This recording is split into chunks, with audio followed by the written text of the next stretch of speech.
Look at these two videos and think of which one has worse quality. Listen, I'm telling you, they were this big. Listen, I'm telling you, they were this big. You'd probably never watch the first one, but actually the first one was in 4K resolution, super crisp. The second one was only SD, standard definition, which is 480p. That's 36 times worse video quality than 4K. The thing is, viewers will sit through bad video quality, but not bad audio quality. So in this video, I'll show you what it takes to make a voiceover audio sound good, or better at least, even if it's recorded on an iPhone or a built-in laptop's microphone, just like I'm recording this voiceover right now. There's no Shure SM7B here. I'll be using voice memos to record the voiceover, which is free if you have an Apple device. You can use basically any recording app, and I'll show you how I enhance that voiceover audio in Audacity because it's also free, so you can replicate it. At the end, I'll go through the enhancement process in Adobe Premiere Pro if you use it, but if you don't, you can do everything I'll show you for free with Audacity. So the first thing you'll need is software to enhance your voiceover, right? Wrong. The first thing you need is to get 90% of the work done before while you're recording it. It's so much easier to record it well compared to fixing it in post. Here are the requirements. Make sure it's quiet. No open windows, ticking clocks on the wall, computer fans spinning, nukes going off. Any background sound is annoying to remove afterwards, so just remove it now. 2. Avoid large open spaces. These produce echo, which we don't want in our voiceover recording. A great place to record is your closet. 3. Surround yourself with soft objects. They will reduce sound reverb. Pillows, blankets, carpets, thick curtains, polar bears. 4. Don't overthink it too much. Just a few pillows by your side is fine. 5. If you can, make sure your input level isn't all the way up, because your audio will start clipping like this. If you're on a Mac, go to Settings, Sound, Input, select your microphone, and lower this just a little bit so that when you speak, it doesn't go all the way up to the top. Now the environment is done, so let's jump into audio software, right? Wrong. There's some more requirements for speaking to the microphone. 1. Find out the location of it. How are you going to record with no idea where your microphone is? On my MacBook Pro, it's here. On iPhones, it's down here. Or if you're making a video, it's the one at the back. But you can turn on recording and tap on your device to see where it actually is. 2. If you're recording into a laptop, make sure it's not taking off. Usually turning on Energy Saver works to fix this. 3. Smile. It's an easy fix to make your voice sound consistent and high energy across all recordings. 4. Speak roughly 15 centimeters away from your microphone. Distance between the end of your thumb to the end of your pinky finger. 5. Don't position your microphone right where your breath goes. Slightly off-center it. This will help get rid of those air pops. Those ones. 6. It's a lot easier to fix the audio in post when you have the whole sentence to work with rather than having to insert an individual word in the middle of another sentence. So repeat sentences rather than words when you mess up. 7. Speak a little louder than you normally do. Just a little. But don't overdo it. 8. A rookie mistake is to cut off the end of one sentence just to start another one faster. Finish it completely with the right intonation. Take your time. Now that the recording is done, let's jump into audio software, right? Right. All right, let's go ahead and jump into Audacity. So once you have your recording inside of voice memos, you can just drag it to your desktop and it will save there. And then let's go ahead and open Audacity here. And then come back to your desktop and then drag this audio file inside. But let's quickly run through the interface. We have our audio track here. You can have multiple of those. To remove a track, just hit this and it will remove. This here on the left, you don't need to worry about. Most of these things up here, you don't need to worry about. Just one thing, if you want to record audio within Audacity, you can click this green button, colorblind. You can click this blue button and then it will start recording. When you want to stop, just click this rectangle and it will stop. You can select audio like this and click delete to delete it. And then there are a bunch of effects that you can apply here. So we're primarily going to be using the effects tab. All right, so to make your audio sound good, you can double click to select the whole track. By the way, you can zoom out by holding Command or Control on Windows and scrolling with your mouse. And then you can move left or right by holding Shift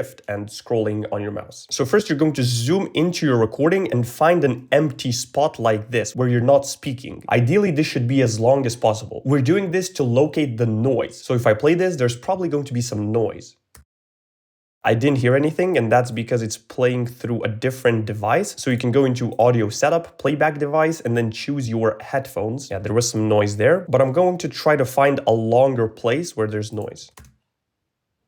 Perfect. This is a spot where there's nothing happening for a few seconds. So you're gonna select this, go into Effect, Noise Reduction, and then click Get Noise Profile. It will analyze this part and basically understand what the noise is inside of your audio. If you have a lot of background noise, there's going to be more noise than here. But I set up my recording environment in a way that there's not that much background noise. Then you can double click to select everything, go into Effect again, Noise Reduction, and click OK. So first it analyzed that part to get the noise, and now it reduced the noise based on the data that it's gathered. So you're going to keep this selected, go into Effects, and then click on Compressor, then basically copy all of these settings and click Apply. You'll see now the audio waveform changed. What a compressor does is it basically makes the loudest parts of your audio quieter and the quieter parts louder. So it essentially squishes everything together. That way you don't have super loud parts in your audio and then super quiet parts that someone cannot hear. And after you apply a compressor, sometimes you may see these large spikes in the audio that don't let the other parts of the audio go up to the very top. You want to remove these or make them quieter. So I'm going to zoom in by holding Command and scrolling. Then I'm going to select this piece of audio, go into Effect and Amplify, and then I'm going to decrease the amplification by something like -6.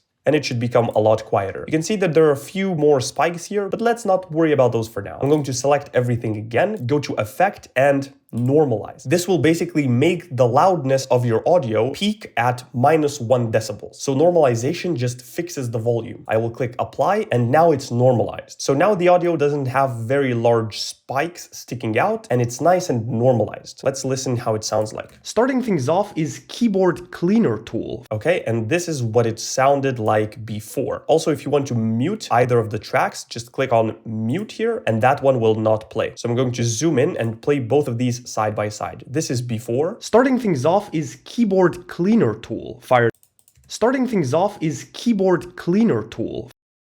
No difference. There's not that much difference because I've recorded this in a great environment and with all the best practices for speaking to a microphone, but doing this for every single recording will definitely help. You can also go to Tools and Macro Manager and set all of these commands as a macro. So you just plop your audio inside of Audacity, go to Tools, Apply Macro, and it will apply all of these settings in an instant. So now to export this, double click to select, Command-Shift-E or Control-Shift-E on Windows, and you can just export this audio with default settings. And this is your enhanced recording. Next, let's move on to Adobe Premiere Pro, my favorite software. So again, we have the audio recording and we're going to import it into the sequence. Just drag it in and it will import. For Premiere Pro, the enhancement process is going to be a little different. So first I'm clicking the tilde key on my keyboard to maximize this, then expanding the audio so I can see it better, and then clicking the tilde key again to minimize this. Now it became bigger. To enhance the audio, I'm going to be using the Audio Track Mixer. If you don't see this panel, you can go into Window and choose Audio Track Mixer, which will enable it. Next, you'll want to click this little arrow over here to expand it. And this is how you apply effects to whole tracks of your audio. Okay, so what this basically means is that there are multiple audio tracks inside of Premiere Pro, and you can create more tracks by dragging your audio down. So we now have from A1 to A7. We have 7 audio tracks where we can put the dialogue, sound effects, music, and so on. And what the Audio Track Mixer allows us to do is basically apply effects to whole tracks. So if you have your voiceover, for example, on track 1, using the Audio Track Mixer, you can apply different effects to the whole track. So no matter if your audio is cut up like this, if you apply effects to the whole track, they will affect every single piece of audio that's inside of this track. This is better than just applying effects from the effects panel, because if you want to apply effects from here, you have to drag them on each individual clip or select multiple clips and still drag them here. But if you record or add any more audio, you will have to redo it. Let me undo all of these cuts. So here's how it works. Again, I'm going to maximize it. Here at the bottom, you can see the track. So A1. So this column is A1. This column is A2. For example, if I lower the volume by 7, okay, let's do more, by 19 decibels on audio track 1, you'll notice that this audio is going to be very quiet.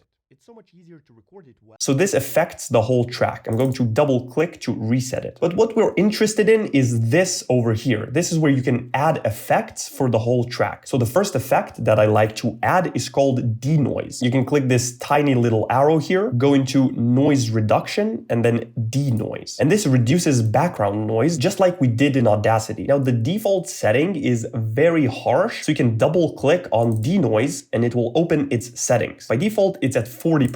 I like to do something like 5%. So if I set up my environment correctly, there shouldn't be that much background noise, and 5% just helps get rid of that little bit of noise that's left. For the second effect, just like in Audacity, we applied a compressor. Here, we're going to apply a multi-band compressor. You can click this arrow, go into amplitude and compression, and find multi-band compressor. Again, double click to open. Of course, let's just ignore all the complicated stuff, because this essentially is just a compressor that compresses different parts of your audio frequency in different ways. But again, we don't need to worry about this. Just go into presets and select broadcast. This will give you a nice preset. Also, if you want to disable this effect, instead of clicking this arrow and selecting none, you can just double click here and click this bypass the effect button, which just disables it. It's still here if you want to re-enable it. So this is how the audio sounds without this effect. Your audio will start clipping. And this is how it sounds like with the effect. Because your audio will start clipping. What might sometimes happen is that your audio is a little too loud, and once you apply this effect, brace your ears. Because your audio will start clipping. It will be super loud. So what you can do is just take this gain here down just a little bit. Let's say -5. This basically controls how loud your audio is. So if it's too loud and it reaches the top here, just take this gain down and it should be fixed. Because your audio will It's still a little too high for my liking, so I'm going to take this down to -10. Because your audio will start clipping. So now it's here. I'm going to undo everything. Now, what also might happen sometimes is when you compress audio, remember that the quieter parts get louder and the louder parts get quieter, which means that if the quieter parts get louder, that means the noise also gets a little louder. So sometimes once you apply the multi-band compressor, you might want to go into denoise and increase this just a little bit to remove that noise that got boosted. If you have different pieces of your voiceover audio on different tracks like this, you can right-click, choose Copy Track Effects, and then right-click and Paste Track Effects. Now, both of these effects will apply to A1, so this audio track, and A2, so this audio track. Just don't forget to put music or sound effects somewhere else on these other tracks that don't have those effects. Now let's talk about editing the voiceover. I typically do it inside of Premiere Pro, but you can do the same inside of Audacity. So what I like to do is have all of the effects already applied, and then I maximize my sequence with the tilde key, the squiggly line on the keyboard. I expand it a little more and start working on editing the audio. And this is actually a voiceover recording for this video, but this is the unedited version. And this is how much it shrinks once I edit the intro. So it's now 3 minutes, and before it was 10 minutes. So as you can see, I make a lot of mistakes when recording. Okay, so let's zoom into the very beginning and I'll show you how to edit this audio. First things first are keyboard shortcuts. By default, in order to add a cut in Premiere, you have to click Command or Control K, which is hard to do with the left hand. That's why when setting my keyboard shortcuts, they're all on the left side of the keyboard. Instead of Command K or Control K on Windows to split a clip, I use the letter S to split a clip. And the command for that is called Add Edit. So you can search here for Add Edit and then simply pick it up and drag it on the letter S, and it will replace it to the S keyboard shortcut. Also, another useful one is Ripple Delete. By default, it's Command Delete, which again requires 2 hands. So I have to click Command, then let go of my mouse and come to the keyboard to hit Delete, which requires 2 hands, which is very slow. So what I've done is searched for Ripple Delete and then dragged it onto my letter X. And these are the other shortcuts if you want to steal them. So now when I hover somewhere on my clip and click S, it splits it right here. And if I have 2 cuts and click X on my keyboard, it cuts out that middle part and moves everything that was here into its place. But there are 2 more keys that are way more useful. It's the Q and the W key. So if I split here with S, I can come here and instead of splitting again and then clicking X, I can do this with 1 key. I can just come here and hit Q on my keyboard. What happened here is it automatically cut this part, then deleted this part and moved this over here, with just one key press. So if I come here and click Q again, it will delete this part here and move everything on the right side of my playhead to its place. You'll see that this spike will end up here. And this spike is now here. So it just deletes this part and moves everything to the left. The other key that you're probably not going to use as often is the W key, which does the same thing but in reverse. So if I come here, it will cut not the left side of my playhead, but the right side of my playhead and move everything in its place. Boop. If I pressed Q, it would have cut this part, and if I press W, it cuts this part and moves everything on the right side to its place. So Q cuts out this and moves everything to the left, and W cuts out this and moves this to the left. Beautiful. Now that we are acquainted with the keyboard shortcuts, I'll show you a few cool tricks when editing audio. So I'll just start cutting this up as I normally do, and you should be able to see keyboard shortcuts somewhere on the screen. You'd probably never watch the first one. You'd probably, but actually the first one was in 4K resolution. Super crisp. The second one was only SD, standard definition. Standard definition, which is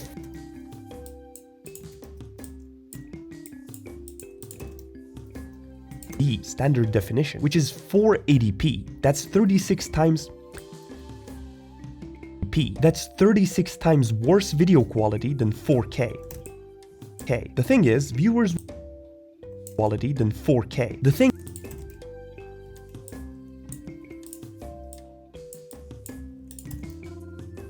Worse video quality than 4K. The thing is, viewers will sit through. So you can see the workflow. I'll explain what this is a little later. But you can see that using keyboard shortcuts is a lot faster than using these tools here and then cutting audio like this, switching to the move tool, then deleting, then selecting everything, and then moving everything. This would take ages. And using keyboard shortcuts cut that time drastically. So this is what we get. You'd probably never watch the first one, but actually the first one was in 4K resolution, super crisp. The second one was only SD, standard definition, which is 480p. That's 36 times worse video quality than 4K. The thing is, viewers will sit. And what is this? So when you cut up your audio, there might be small gaps in between two sentences like this. Times worse video quality than 4K. The thing is, viewers. There's that little gap. And if you want to appeal to TikTok audience who's used to seeing GTA on the bottom and 3 different podcast clips at the top, you can't afford to leave such lengthy gaps in between your audio. So there are 2 options to get rid of this gap. Either you apply these effects on 2 tracks and then you simply move all of this audio to the second track and then overlay both of them like this. This is how it sounds like. Quality than 4K. The thing is, viewers will. It's okay, but there's a lot of movement that you have to do, which takes time. The other way is to cut in a little too deep. So you can see that the word begins here, but I cut a little more, and then this word ends here, but I also cut in a little more. Then I can delete this space. By the way, my keyboard shortcut for delete isn't delete because again, it's on the right side of the keyboard, which means I have to move my hand there. Delete for me is the letter F. So I closed this gap, but now if I play this, there's probably going to be a pop and it's noticeable that this audio has been cut.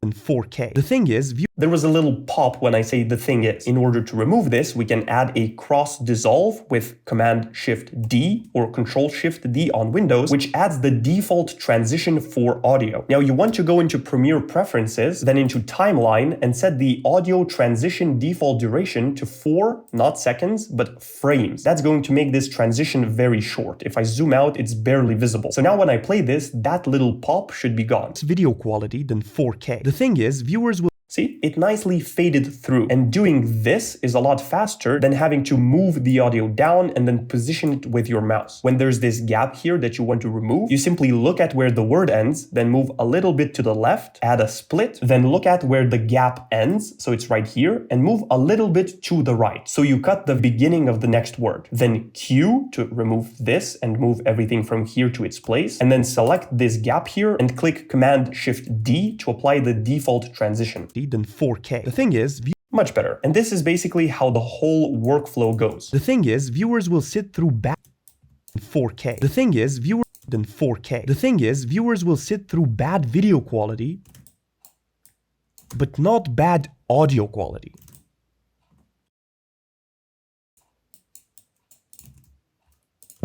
So in this video, I'll show you. Beautiful. So this is how you can edit audio efficiently. I talk a lot more in depth about how to edit audio and just how to make videos in general in my YouTube video course. So if you want to skip the headache of learning Premiere Pro and want me to help you do it step by step, avoid all of the mistakes that I made when I first started posting videos on YouTube, then you can click on the link in the description.